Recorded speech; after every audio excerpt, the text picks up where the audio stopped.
thank you all for coming tonight, for leaving your warm houses and braving the elements.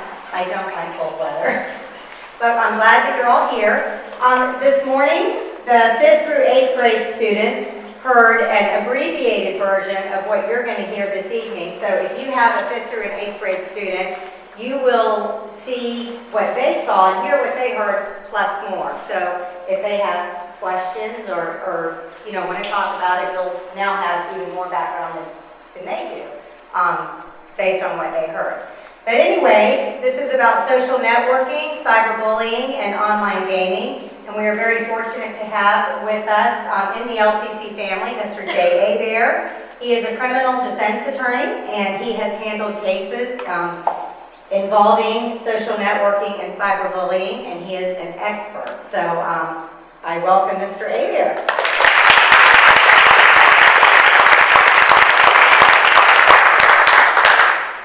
Thanks, Les. I'm not sure I can need this microphone, but the true part of this conversation is I think I know everybody here. And as most of you know, this is just a hobby for me practicing law. My real job is I'm a professional auctioneer. So, those of you that don't recognize me without the costume, I apologize. But I must tell you that we had a wonderful morning with your kids, and literally for more than an hour, we were in for about an hour and 15 minutes. For more than an hour, they were really glued to what we were talking about. And we had a lot of fun, and I hope you're getting some feedback. And I will tell you, the #1 theme of our discussion this morning was talk, talk, talk. Talk to your parents, talk to your teachers, talk to adults, communicate, communicate, talk, talk, talk, talk, talk, talk, talk, talk, talk. So that was the theme, and that's a two-way street. So I'm going to kind of go over with you, and I'm going to play some of the same games, if you will, that we played with your children. I have brought props. This morning they were candy canes, and they worked hard. And Chase, where's Cindy? Chase was exceptional, and he got a candy cane. And he came up with, I'll tell you what he did in a few minutes, but we handed out candy canes. So we have Tootsie Rolls for the adults tonight, and I'm sure we can all use the sugar high. I will try not to bore you. When you get that glazed look on your face, I will try to move on quickly. What I have done is I have set up a series of questions that we will break up this conversation with for you to try to figure out what they were trying to figure out. And I'm going to tell you what I asked them. I asked them 10 questions. The first question was, what do you think this is? And I got answers, well, it's a book, and it's a book about eagles, and then we finally got to the answer, which was, this is an encyclopedia. They're also known as dinosaurs, because in the old days, your mom and dad, when they had a research project, would pull the encyclopedia out, read it, and then write their paper without cheating, or copying, or cutting and pasting, or plugging in a Google search for any issue that is imaginable in the world. So we started with this question. Then we went through a series, and I'll give you the 10 questions I asked them. And much to my surprise, we got about a third where we really hit them. But a lot of them, they were close. So let me give you this question. The first question was about the encyclopedia. The second question is, what is a 45? Now, we did have one kid say a gun. And I got to give him props because technically, he's correct. But a 45 was a record. And I asked, what is a rotary? And this is a specific type of device. And I think it was close to said, it's a speech contest. And I said, that's correct, because the Rotary organization hosts a speech contest, but a rotary was a type of phone. We asked what an 8-track was. That stumbled. We asked what a station wagon was. Then I ran down this list, and they didn't have a clue. Howdy Doody, Gunsmoke, MASH, Father Knows Best, My Three Sons, and the $64,000 question. No clue that those were TV shows. What are rabbit ears? We had a lot of fun with that. They didn't have an idea what rabbit ears were. What is a drive-in? So you pull your car in, you get this little gray box, you put it in the window. Sometimes it works, sometimes it doesn't. John Travolta kisses Sandy. What is a party line? Oh, and we hit the mother load on that one. Is it when you get in the wedding and you do the conga and the dance? A party line is like Mrs. Hebert's house in Canada, where all around the lake, if you have 2 long rings and a short, that's your number, and the guy next door has 2 long rings and another long ring, and he's the next one, and so on. And that's still up there. And then I asked them if they knew what ABC was, CBS, and NBC. And I said, do you remember when there were 3 channels? And back in the day, there was no such thing as a remote control. And your dad would say, Jay, get up and turn the channel. So those are the questions I ask your children. So I'm going to start off with a couple of easy ones that I'm going to ask you about what they may know about, or what you need to be wary of that if they do know about, or they will learn about. For example, this one's pretty easy. Asterisk and the money sign in a text. Mothers? Starbucks. That's for all your moms. So if you're texting asterisk sign and a money sign, it's Starbucks. That's an easy one. It threw it right out there. So plug that one in from now on. And I say moms, but my wife knows I eat there. Oh, the breakfast is late. Oh, my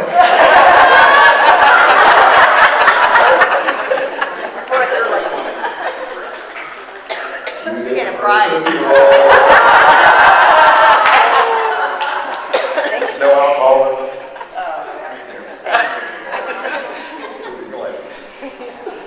And all the teachers that are here for a second appearance get Tootsie Rolls for sure. All right, so that's the first one. Let me give you another one. If you see this number on a text, 420, any idea what 420 means? Yeah. 420 is typically the time of day when kids get out of school and go get high. 420 is the call sign for marijuana. That's exactly right. You see your kids texting 420? 420 is typically the time of day when students get out of school. Yeah, you can take notes, but I'll tell you what you can do. Write down this website, netlingo.com. Netlingo.com. Mrs. Adler, I'm giving away all the secrets. She thinks I'm worried about her. I know. Netlingo.com. You'll spend the next 3 hours looking at it because it's a monster site with all kinds of information, A to Z. 420, time of day that typically kids get out of school, time of day they start smoking pot. 420. All right, let me move on with my presentation. The cover page, and I'll tell you how I did it. For your kids and for Safety Catholic and the folks at Shorecrest, what I did is, I'm old school, I'm not computer savvy, but I've got to get computer savvy in order to deal with this generation. I use flip charts. So we used the flip chart this morning, we used the flip chart the other day, we used the flip chart last month, but at the request of Celeste and the staff, we have had a wonderful recreation of my flip chart so you can all see it. And the front page of my flip chart, which I think blew off while we were transporting, was Cybereducation. I don't think my name was on there, they put that on. Forever, realist, trust but verify. Number 1, everything that is on the internet is forever. When you delete a picture and you've already sent it, it's gone, it is forever. The companies maintain the records, and I'll tell you about that because it came out in the Rachel Wade case, and it is not going to be gone, it is forever. Be a realist. You know what I told your kids this morning? I said, do you know why your parents send you to this school? You graduated from here, right? Do you know why your parents sent you here? Because they love you. Period. I mean, the bottom line is we send our kids to this school because we love them. We want them to have a great education. We want them to have great community. We want them to be around good parents, good teachers, a good environment. We send our kids here because we love them. Okay? But we need to be a realist about it. Because in a year or two, your 8th graders will be in different schools. And it won't be the same environment. And it will be different. And 4 years from now, they'll be doing what Andrew's doing, which is looking at colleges. I promised Celeste and Holly I'd share this story. Andrew had, and Terry corrected me, Miss Winograd? Yes. Miss Winograd, 3-year-old. Started here 14 years ago. His 3-year-old teacher was Miss Winograd. Linda Bassett, where are you? My favorite person in the world. Used to grab him by the hand and walk in the door. Okay? He went through school all the way through here, he's going through high school, and he is making plans to possibly go to college with Brett Mathias, who started in the same three-year-old class. And they're talking about trying to be roommates in college. And that's pretty cool. You know, and that's part of the journey, that's part of the LCC journey. But we send our kids here because we love them. And we need to be realistic about the society and the world that they're going to grow up. And then the last thing is the theme for the parents tonight. Because I know this is a good young lady. I watched her go through school here. Trust, but verify. Andrew calls it creepy. We'll talk about that later. But trust your children, but verify their information. The St. Pete Times is going to run an article on our conversation this morning. I didn't call them, they were contacted the school they contacted the school. And it's actually gotten a lot of legs. And you're going to read about it because the managing editor of the St. Pete Times just called me before I came in tonight. And he said, we're having a preliminary online release and we're getting overwhelmed with information and feedback, and we decided to put it on the front page. And you know, one of the things they wanted to do is they wanted to mention my daughter's name. And Terry and I talked about it. I said, we're just not really comfortable with that. We're here for school, and so they're even going to write about that being part of the article, that we just didn't want to release our daughter's name to the paper, even though she may be in the paper with gymnastics or something else. So we trust, but we have to verify the information that our children are undertaking. So with that, if we can go to the three areas that we're going to talk about tonight, and see, this is the old school thing. And the other thing about this is there's no spell check here. So I'm not a very good speller, so I learned a trick of being a trial lawyer, which is if I'm not really sure, I abbreviate. So the three areas that we're going to talk about tonight are texting, social networking, specifically Facebook and MySpace, and the internet, ours versus theirs. I know how to spell theirs, but I didn't. I wasn't really sure. All right, so that's what we're going to talk about. Anybody know what the number 8 means in a text? The number 8. Don't you say you know? You don't say you know. The number 8 stands for oral sex. Okay? So if you see your children communicating using the number 8 in their text, take note. 4 and the letter Q. F-U. 511, too much information. This is for a Tootsie Roll. The number 9. Number 8 means oral sex. What do you think number 9 means? Masturbation. No. You should get one just for saying.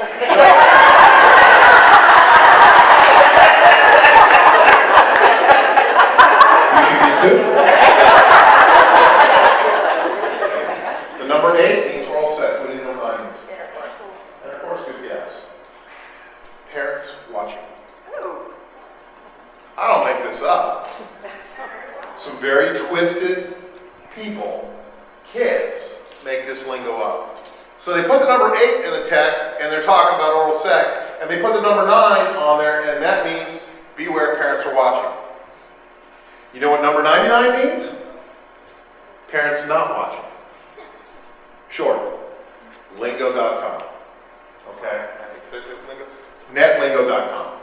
Okay? Take a look at it. All right. So those are the three areas that we're going to talk about. We're going to give out some more Tootsie Rolls over the course of the speech.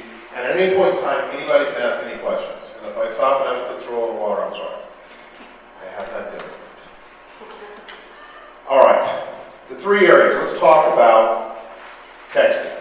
And the interesting thing about this lecture, which I've developed over the last couple of months, is it grew out of a murder case that I just completed.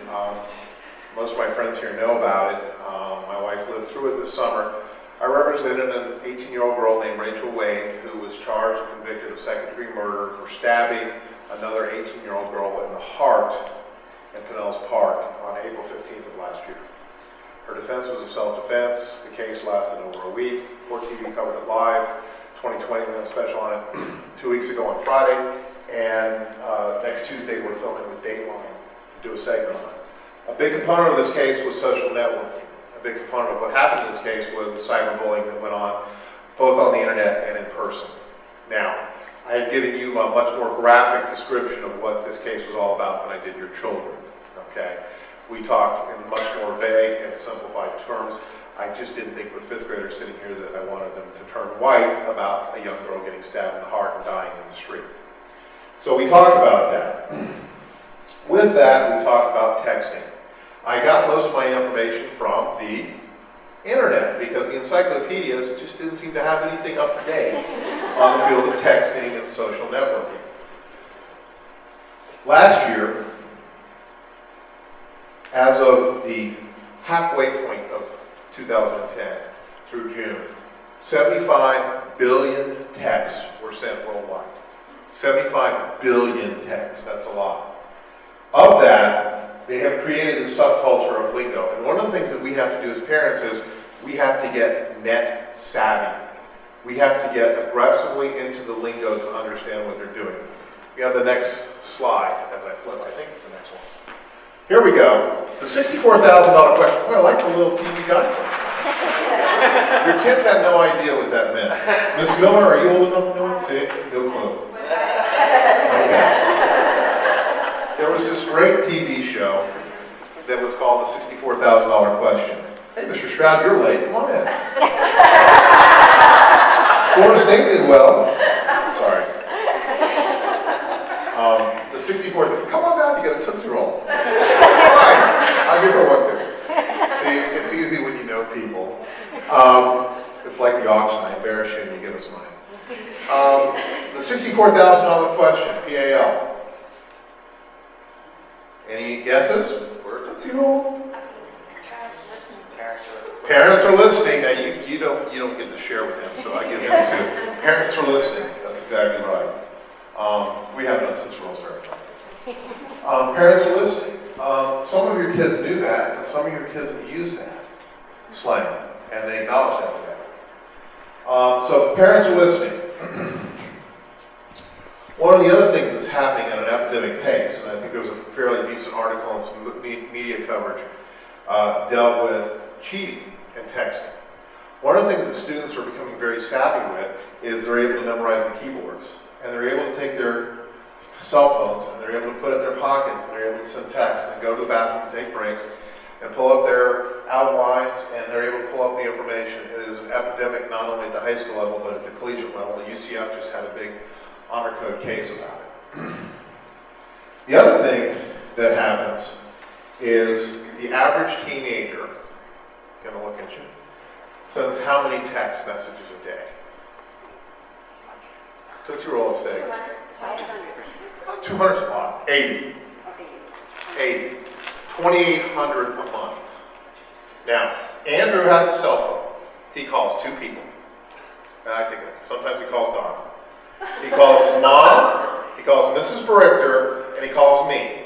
We get his cell phone records, and he's got 8 calls for a month and 3,000 texts. And the problem is, you know what most of the texts say? K. Sup. K. That's it. What is K? You're so lazy you can't even put OK? You just got to put K? 3,000 texts. Yo, in the bathroom. At Starbucks, back at Chick-fil-A. Yo.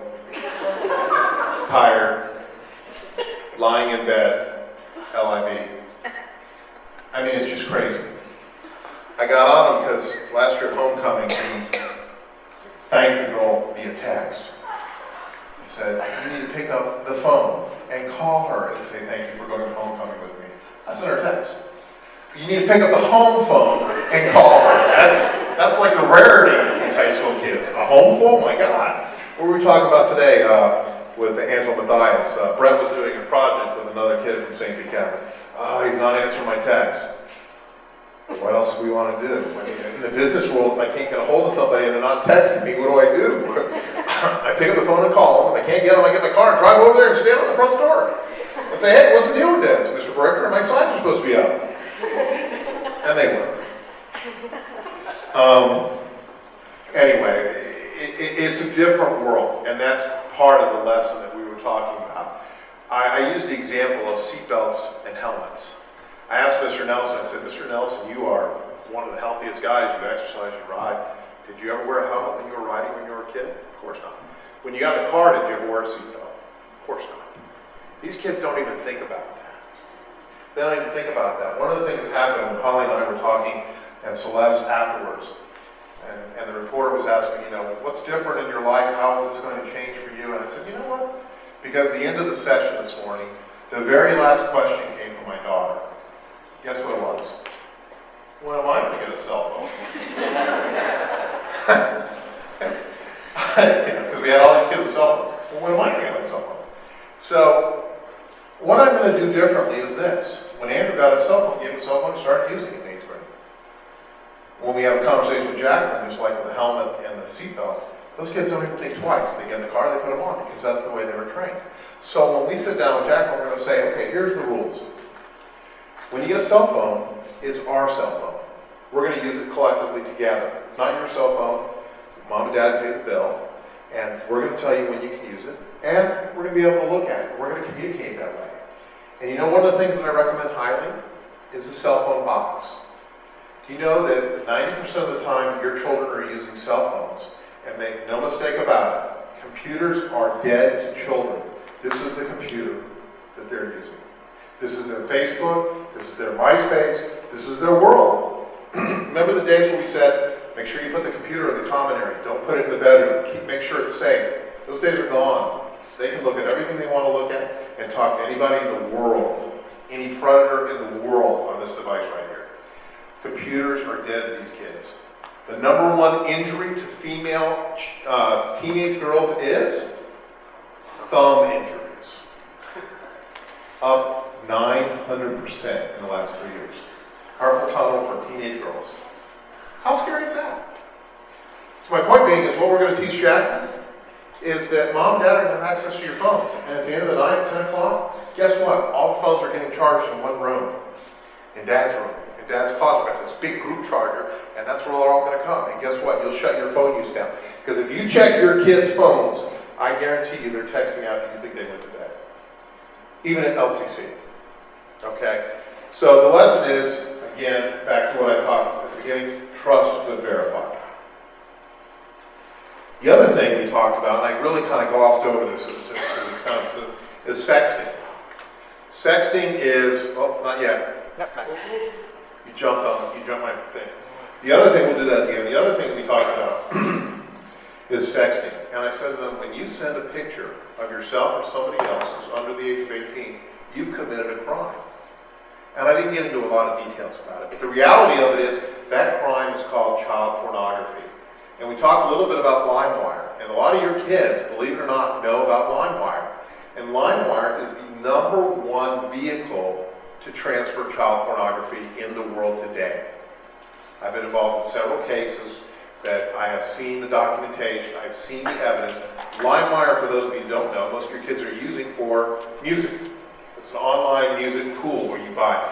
And thousands and hundreds of thousands of people come into LimeWire accounts and they transfer information. And the reason why they move child porn through LimeWire is it's very hard to get caught because the IP addresses are very hard to find because there's such a massive pool. Think about it. Why are you in there getting music and you're not getting arrested or people aren't getting charged? Because they can't find the source of where it all came from. Because it's such a conglomerate of a pool, and as a result of that, music has moved freely through LimeWire. Well, the people that move child porn in South Asia, which is where it comes from mostly, and Russia, are the same people that are bootlegging music and bootlegging films and doing everything to exploit our kids and our values. And the reality of it is we're moving tons of child porn. You see yesterday in the paper, or today in the paper, yesterday afternoon, the head golf pro, 42 years old, Tampa Palms, 10 counts, child pornography. Okay? And I didn't talk to your kids about this, but I want you to hear this. When you think of child porn, you might think of a naked picture of a little girl. I have seen child pornography cases in this jurisdiction, both federal and state court. As far and as deep and as dark as your mind can go, that's what's on child porn. 4-year-old girls with horses, gagged and bound. as dark and as deep as you possibly can go. All you have to do is click a mouse and it will take you there. And that's what we have to protect our children about. That's why we have to talk. We have to educate them. We don't have to tell them about the grossness and the dark side. And I didn't use those examples with them. I just said it's out there and they need to talk to you about it.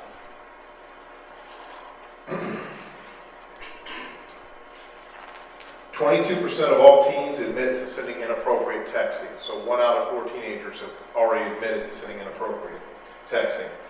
One of the things about texting, and I know as adults, I think I've experienced, and I think most of you can relate to this, is they feel a constant pressure to answer. You get a text, you want to fire right back. In the Rachel Wade case, I was making my closing argument, just like I am speaking to you. I had 1,100 text messages sent to my phone because it was streaming live on Court TV, telling me what I was doing right and what I was doing wrong in my closing argument. Text coming right in. And I wanted to respond right away. I was like, what do you mean I should have said that? Not my first barbecue? But there's a constant pressure for that for children. And I think we as adults do it. But I also told them something today, and I'm going to give you the heads up on it because you're going to hear about it. We need to lead by example. How many of us have driven in text? Okay, we've all done it in some way or another. We've been at a stop sign. Well, first of all, we need to stop doing it. But most of all, we need to stop doing it in front of our kids. Okay? So you may hear it from them tonight, because Jack will tell me all the time, Dad, you should be answering that text. Well, it's just done. We're going to be over in 10 minutes. We're on the street. And then some kid runs out and we have a problem. So we need to lead by example. The other things that happen with the texting is it leads to anxiety, sleep deprivation, grades start to fall, and obviously injuries to the phones. Okay, time for some more Tootsie Rolls. AITR. AITR. Adult in the room. Bob Carr. Very good. Adult in the room. Beware. When you see it, you know they're talking about you. Here's one. You see this one, you better jump up. ASL. Oh, wow. That was good. Age, sex, location. Now. Wow. That was good. Did you just make that up? You know it. I did that when I was in Age, 4th grade. sex, location. Here's a scary one. Which family has the most children in here? Oh. You and I answer this question. BMS. BMS. Baby making sex. You see your kids throwing a little BMS up there? Red flag. How about some BMS? Baby making sex. All right. Let's move on to my next thing, and I'm trying not to put you guys to sleep. But next I want to talk about social networking, and you can keep it right where it's at. Facebook and MySpace. They are growing so fast they can't keep up with the statistics. When I started researching this issue, I found information from 2003, 2006, and basically threw that in the trash because that's a dinosaur. One of the things that happens that parents don't recognize, and Facebook is not talking about, but will be because they're going to get sued very quickly here, are privacy settings. About 3 years ago, the privacy settings were changing almost weekly with Facebook, which means they would download their system and then reboot it, and the privacy settings had to be reset by the end user. On average, last year, they reset 5 to 6 times. So if you have a privacy setting on your Facebook account and you think you're monitoring your children's conduct on Facebook, the reality of it is, more likely than not, you haven't reset your privacy settings, and you need to do so, and you need to monitor that frequently. It's like changing your smoke detectors. It's one of those things that as a parent you need to check, especially if you're using them, because when they reboot, Facebook doesn't see an email saying we just rebooted, all your privacy settings are void, and everybody from the country of Nicaragua and Nigeria are now talking to your kids and you don't know it. So it's a very scary thing.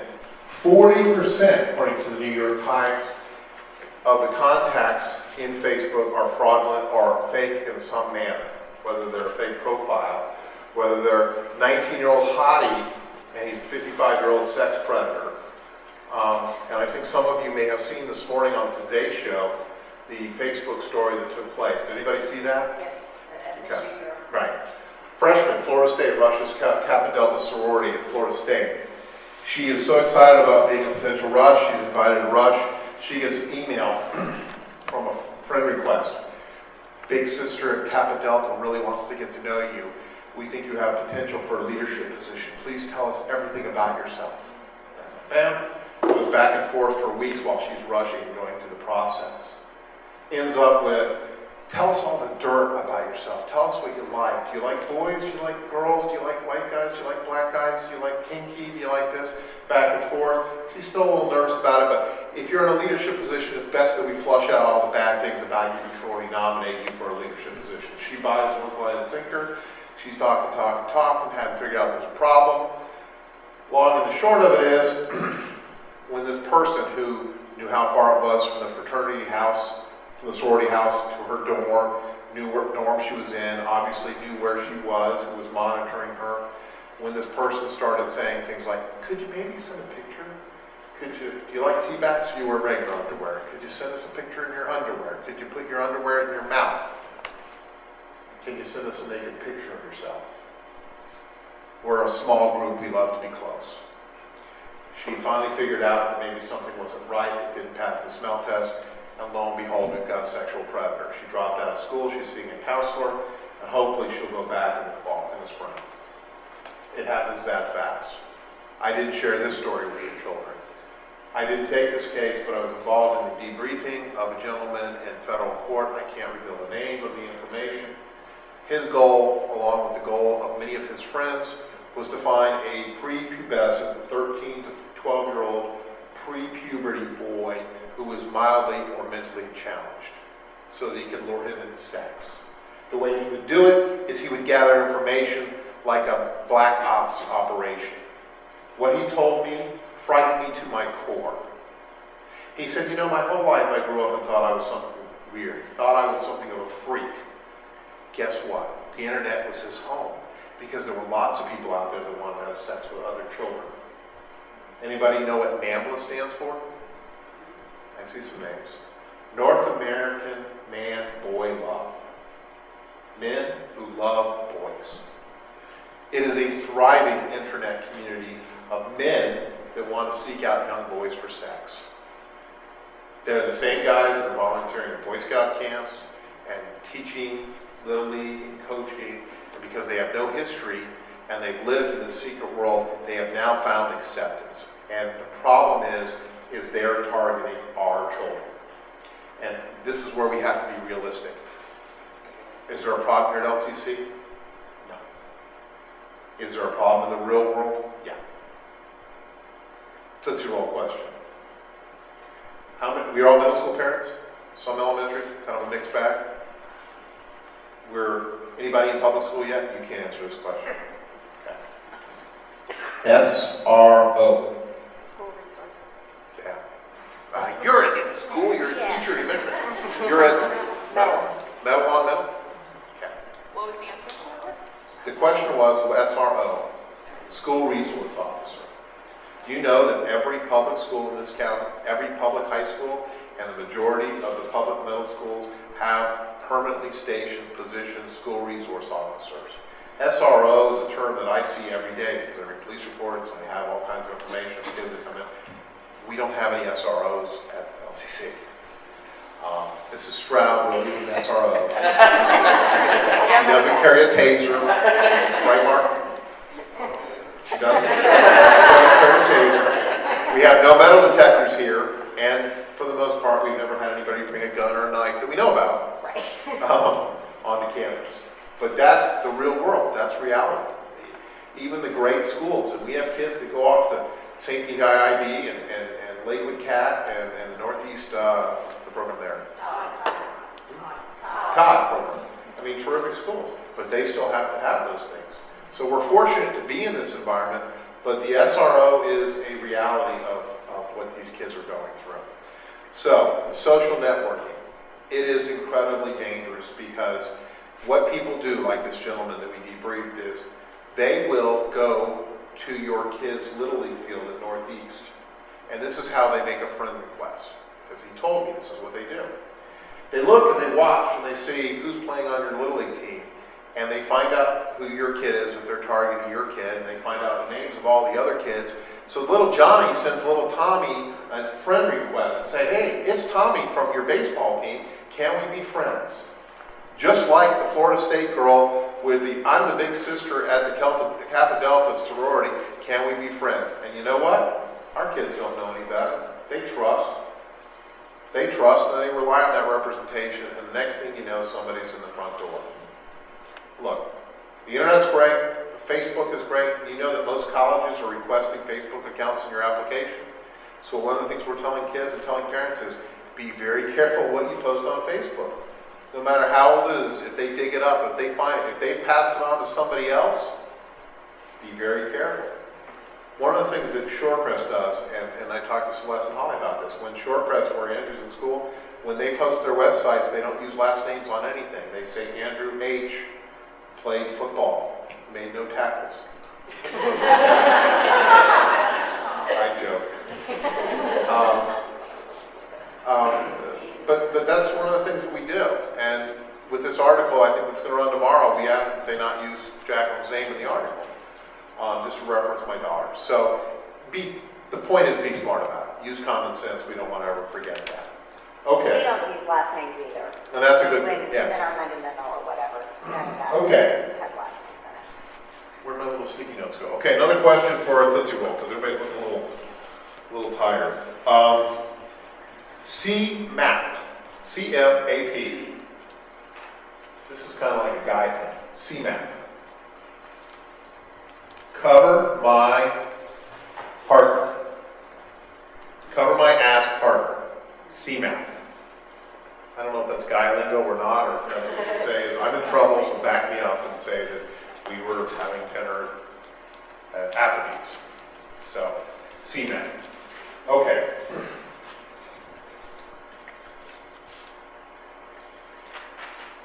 Internet, and this is the last thing that we're going to talk about on this particular. Let me see if I'm on my next thing here. Parents are listening, and the internet. This is the most important thing I think of the speech. The most dangerous thing for our children today, unequivocally, are chat rooms. For the most part, do you have Facebook? Okay. For the most part, you're talking to your friends, and you're pretty confident in that, right? Okay. And for the most part, I think we all are. When your children enter into internet chat rooms, you have now opened the door to anybody in the world. So if I have one lesson here today is tell your children to talk to you about chat rooms, talk to them about chat rooms, and my lesson to them was under no circumstances, never, ever, ever, ever, ever agree to meet somebody from a chat room. It is the prototypical blueprint on what sexual predators are doing to lure our children out is through chat rooms. The hottest, I'm talking about October 2010, the hottest new thing in chat rooms are called roulette chat, where you go into a chat room and every 5 minutes you're spun into a new chat room with an entirely new group of people. And you just continuously spin from chat room to chat room to chat room. It's like speed dating on steroids in a chat room.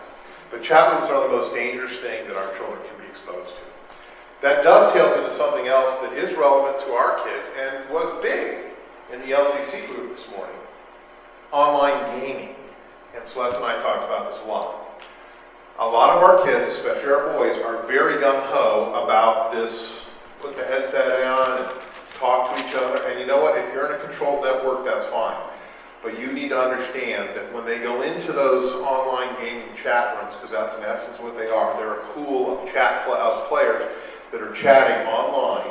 And if it's a controlled pool, no problem. Because we kind of talked about online gaming this morning, and the fifth graders just, what was the question? What was the penguins? Club Penguin. Club Penguin, does that count? And I said, Club Penguin, Dora, and Playhouse Disney are all okay. Club Penguin, yeah. But the reality of it is when it extends beyond a website that your parents have approved, and you're now communicating with individuals other than yourself, you are setting yourself up for a befriending by somebody who your child may not want to.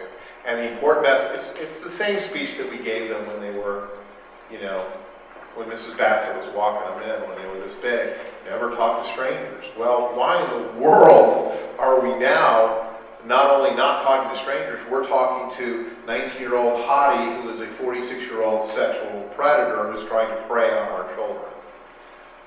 And you have to, I hate to say this, you have to assume the worst in these things because this community of people have found this freeway, if they will, of their ability to express and act out on their deviant behaviors, and the victim are going to be our children. So we have to educate them, which is kind of what we did this morning. So the internet is extremely dangerous, and I think we all know it. It's incredibly exciting too, because we can learn so much more. I was able to put this presentation together in under an hour, I think, by just gathering information from the New York Times through this. Kids are trusting, and the predators out there are very smart. So I will leave you with that thought. Now, the last component of the internet is cyberbullying, and I kind of updated this speech to include a little bit of this, and I'm trying to wrap it up here so we're not too long. What is cyberbullying? When you pretend to be somebody else, when you spread lies or rumors, when you trick people into information, when you send or forward mean text, when you post pictures, and this one was kind of a kicker, this is a new term, a proxy attack. Anybody, any ideas what a proxy attack? It's when you get a group of your friends to attack one individual and you attack by multiple texts or multiple IP addresses. We talked a little bit about what to do with these things. Number one, we told your kids this morning, have a zero tolerance. Don't get involved in it, and tell and talk to a parent. And this is really, really important. You may not have thought of this, but I have certainly encountered this in the Rachel Wade case. If your kids get a bad text or a bad Facebook or something that you're not comfortable with, make a copy of it. I hate to tell you that. In the Rachel Wade case, there was a phone message, which some of you may have remembered, that probably led unequivocally to her conviction. I'm going to F and murder you, I'm going to stab you in the heart, and I will go to prison for the rest of my life, I guarantee. Now, it was made 8 months before the stabbing, but it was a pretty good roadmap for the jury to look at as to why this all went down. In fact, it was a heavy, I think I can say this because there's no reporters here today, I think it was a heavy indication where the state almost charged with first-degree premeditated murder and could have almost gotten that, but we were fortunate to get what we did in the way of the verdict. But they saved that, and it really was a message from the victim back to the family. So my point to you is, when you review these information or your children come to talk to you about it, make a hard copy of it, keep that, so that you can have that in case you ever have to show it to administrators. And there's a fine line that Holly and Celeste have to walk here, because some of this stuff happens outside of school.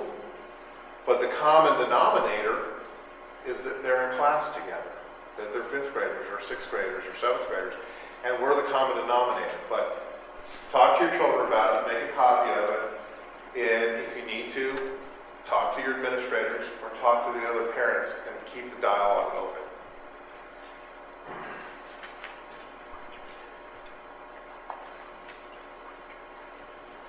I also told them about not crying wolf when you get bad text. Don't make something a mountain out of a molehill. You know, I have to tell you something. This is shocking to me, and I think I have a pretty good son in Andrew. They talk differently. They use language.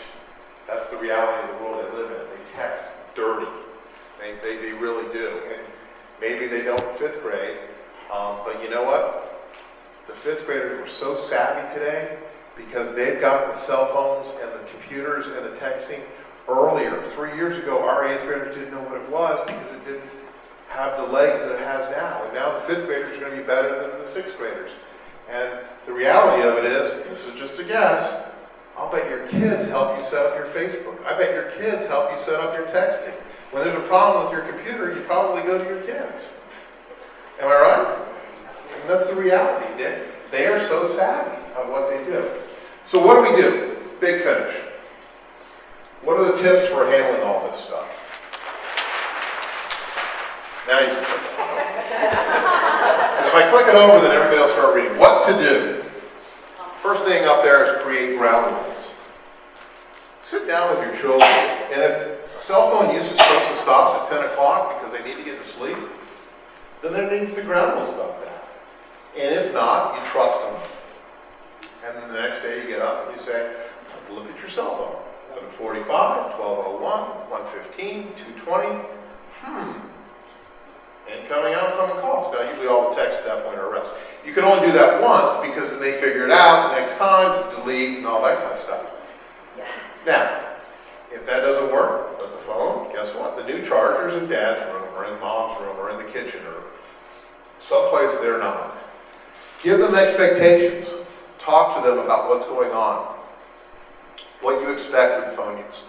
You know what we haven't had to worry about these days? 5 years ago, we had to worry about how expensive our cell phone bills were because the kids were blowing up the minutes. Well, guess what? That's all gone now because everybody basically has one of these buy here, pay here, 1 monthly flat fee. So now we don't have to say, you better not be talking on the phone, it's run up the cell phone bill. So now we have to give them a new set of expectations. It is evolving as quick as you can say zippity-doo-dah. Lead by example. Do not text while you're driving in front of your children. Probably shouldn't text anyway, but really that's just the top of the list. Become net savvy. Know the lingo. And that site, netlingo.com, will be a good source. And I will tell you, there's just tons of other sources out there. This one to me just seemed to be the most user-friendly. I was like A, B, C, D, all the way down, going, oh my goodness, look at these words. All right. This is a term of art. You will have to tell me if this is accurate. Andrew calls it creep. Dad, you're creeping. Is that a term? Have you heard that? You're laughing. That's a term? Okay, you get that? You're creeping. I don't know what to say. That's their term, not ours, because I don't think we say we're creeping. But you know what? Creep away. That's reality. Creep away. And you know what? If they don't want to give you their, John, Ricker, and Andrew have the same phone. You have this, what is that thing? How's that work, John? Where you have the security slide it? I punch in a number. I've never put a security thing on mine, but he has to slide it in. He changes that thing all the time, and I'm in there trying all 5 different combinations. And then it says, please don't try again for 30 seconds. All right, give me the code, or the phone's going in the bed. One of the things about creeping, the times, because they're still not quite savvy about when they're texting, but listen, if you're getting a lot of phone calls or texts between, what time does it start? Your 8:15, show up 8:30 start, and it gets out at 3:05. So if you have a lot of text during that time period, that's a problem. Now you're not really driving yet. Part of that is when we spoke to St. Pete Catholic, a lot of the kids were driving, so they got out at whatever it was, 3:20. So if they're texting between 3:20 and 4 o'clock, problem. And then again late at night. The photo and video storage, and I'm going to share with you something I didn't share with the kids this morning. In the Rachel Wade case, and those of you that saw the 2020 piece that Ashley Banfield did, they showed a lot of pictures that the jury never got to see. And I will tell you unequivocally, when I gave this first speech, and I think I can say this because I know everybody in this room, or most of you, in the St. Pete Catholic speech, the victim's mother, Sarah Ludeman, the victim who was killed, her mother came to the speech. And I didn't know it. I didn't know she was coming. She went through somebody. Celeste invited me as a board member there to come and speak. And she sat in the front row. When I recognized her, I got visibly, internally ill because I realized, oh my goodness, she's here. And I caught wind later that she was very pleased with what we were talking about because she felt there was some good coming out of it. But I didn't include this in that part of my presentation. In the Rachel Wade case, one of the key pieces of evidence was the victim's cell phone. She had movies of girls fighting on the cell phone. She had pictures of, and you guys are old enough, so I'm going to say this, of the young man in this case, this play-up, as we call him, Josh, holding a gun to her head, pictures of her vagina, pictures of her breast, pictures of them smoking pot, pictures of them in very suggestive positions, pictures of them with their pit bulls attacking each other, pictures of him holding a .357 Magnum to his own head like he was going to blow his head off, pictures of him holding a .357 Magnum to his brother's head, pictures of him pointing the gun at her, all of which none of the jury ever got to see. What did that say? It spoke 1,000 words, 1,000 words about the position this young girl was in. She was a wonderful, beautiful, talented young lady who had never had a boyfriend. She was a late bloomer, and this guy came along and paid attention to her. And she fell head over heels in love with him. But I'm going to tell you, if as a parent you had seen any of these pictures, you would have picked your daughter up and you'd have moved to Kansas. Or sea Canyon.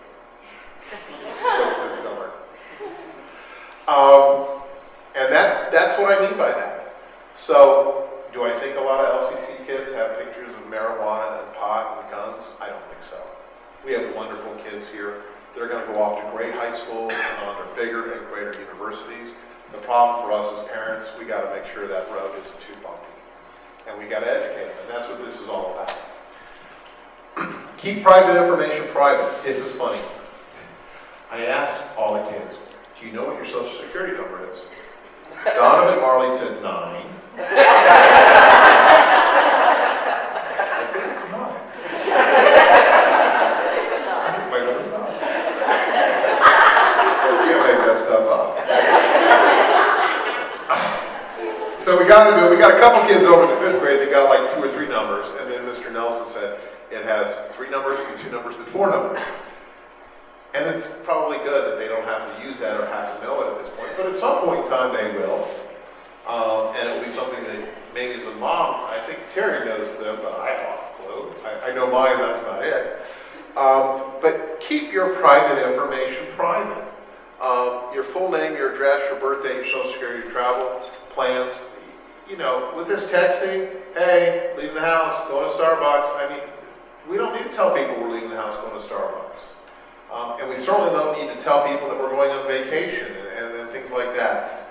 Yeah? Can I just say, because I'm sure I'm going to Facebook. Facebook has a new app that checks you in, and it actually tells all your friends where you are at that very moment. Right. It's a GPS app. Right. And did everybody hear what she was talking about? There's a GPS app that, as your phone moves, will tell all of your Facebook friends where you are.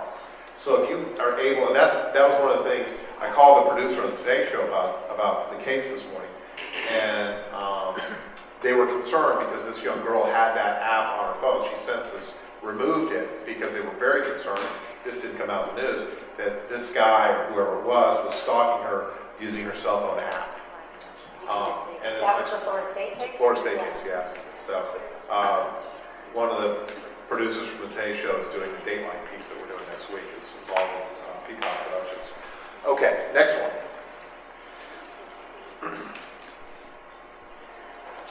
Think twice about photos. Just remember and tell your kids every single photo that you publish on the internet is there forever. Kiss it goodbye. Be smart about it. And what I mean by that is, I have a very good friend who lives on Carolina. And he took a picture and posted on his Facebook of his kids hanging from a street sign on Carolina out on Venetian Islands. Okay, well, you just told everybody where your 2 kids live. So they're either on the north end of Carolina or on the south end of Carolina. There's like 15 homes this way and 15 homes that way, and the Strouds are just around the corner. So go to the Florida State flag and you'll find Strouds. I mean, it's just that type of thing. Putting your logo of where you are is a classic way for letting people know where you are. Your friends may be vulnerable, which common sense tells you. The information you pass on to your friends, they can then pass on. I asked, and all the teachers got it, remember the commercial, and so on, and so on, and so on? Remember what that was about? Mrs. Who got that? No. Mrs. Nelson got it.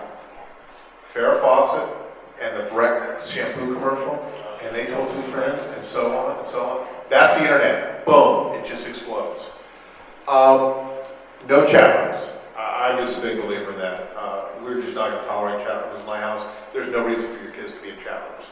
If they can't talk to their friends, there's no reason for them to be talking to complete, utter strangers. This is not about the computer anymore. It's a cell world. Common sense. Check with your companies regarding your filters, meaning you can contact Verizon and your computer companies and Bright House, and you can talk about whatever filters you wanted to. And finally, this is kind of where we end. Talk, talk, talk. And we reiterate. Talk to your kids. Make sure they talk to you. Always keep an open ear to this. I have no doubt that we are raising wonderful kids, and they are here because we do love them. And but they are being opened up to a world that we have never experienced. I called them the Christopher Columbus of the computer age. It's just like the folks that stepped off the boat and planted the first flag. This is the generation. They're going to be the test guinea pigs of all this. It is evolving so fast, it is changing so fast, there's no rhyme or reason to it. It is literally as far as your imagination can go. It's as far as the dark souls that are out there that are creating this stuff. So we as parents, we just have to be in touch with our kids. We have to love them. We have to support them. We have to be excited about their educational learning. You know, we were talking about Dan and Michelle taking them to Washington for their 8th grade trip. You know, in the old days, we'd pick up the book and we'd show them a picture of the Jefferson Memorial. I was there last week. They're doing construction on the Jefferson Memorial. And you know what? The kids would have known that because they would have been on the internet looking at the live streaming video of the Jefferson Memorial before they go to DC. Wasn't that a great trip? I mean, amazing. So the reality of it is it's an evolving, changing world. We're in a great environment. We have a wonderful staff here that is nurturing, caring, and loving. We're going to have great kids. It's going to be a bumpy road. We just got to make sure they're wearing their seatbelt. So thank you so much. Have a good night. God bless.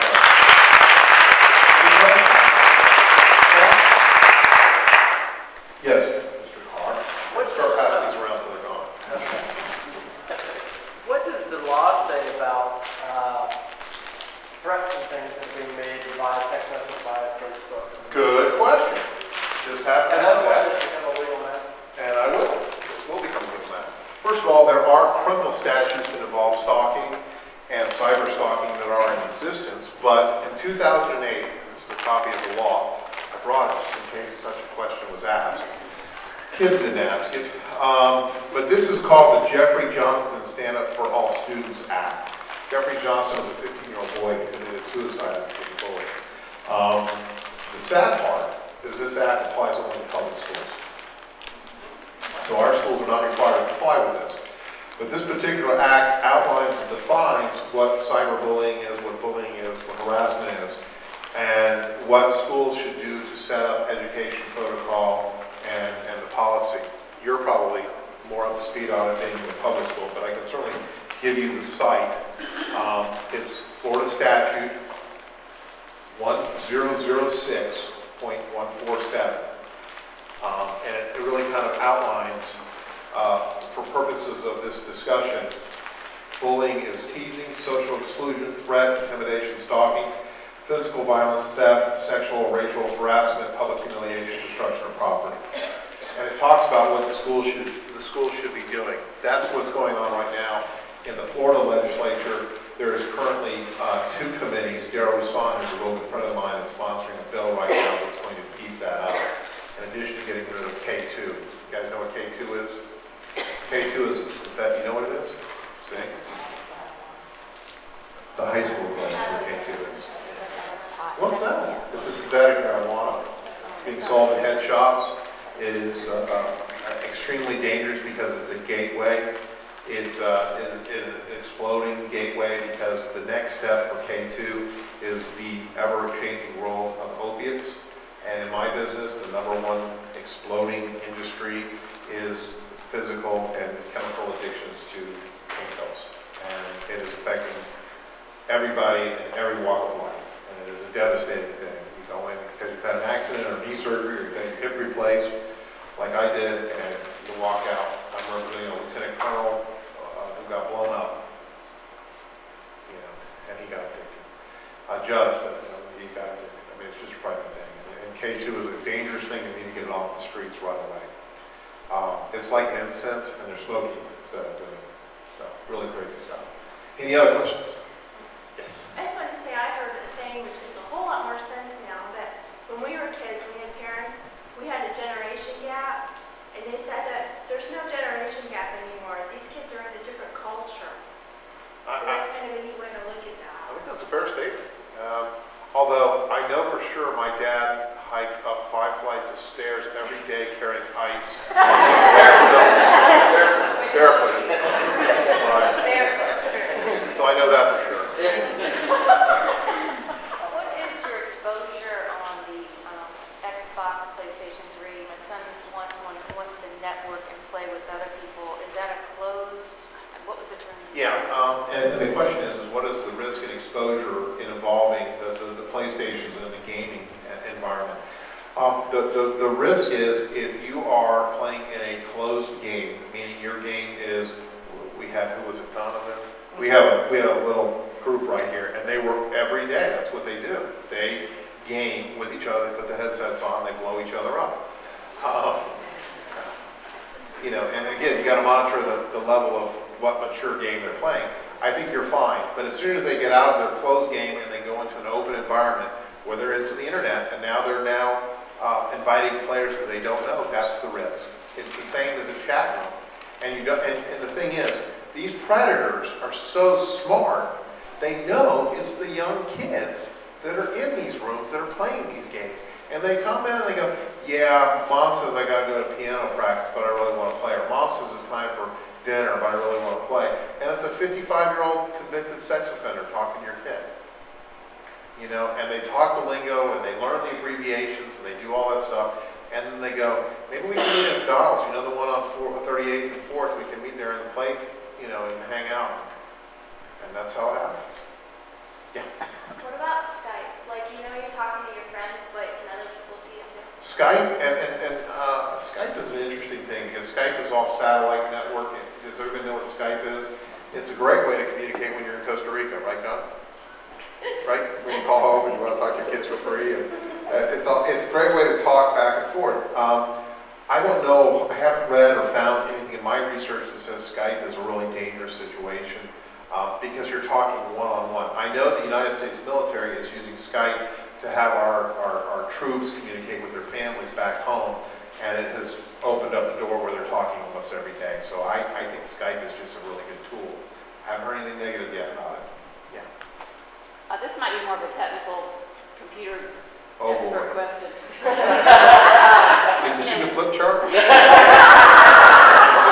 like our oldest has Facebook, and we know the password, and we go on and monitor it, not as often as we should, but it'll be every hour now. But then other people say, oh, well, then they can get another Facebook that you don't know about.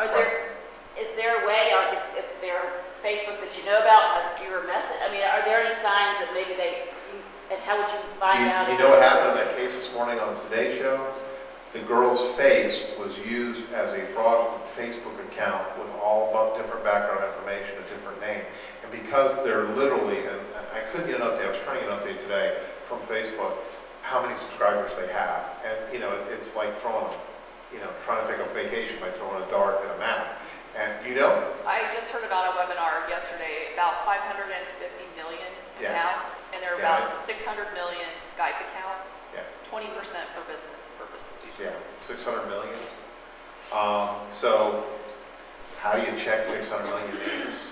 You get in a room and lock yourself in there for 10 years? I don't know. It's tough, because it's happening.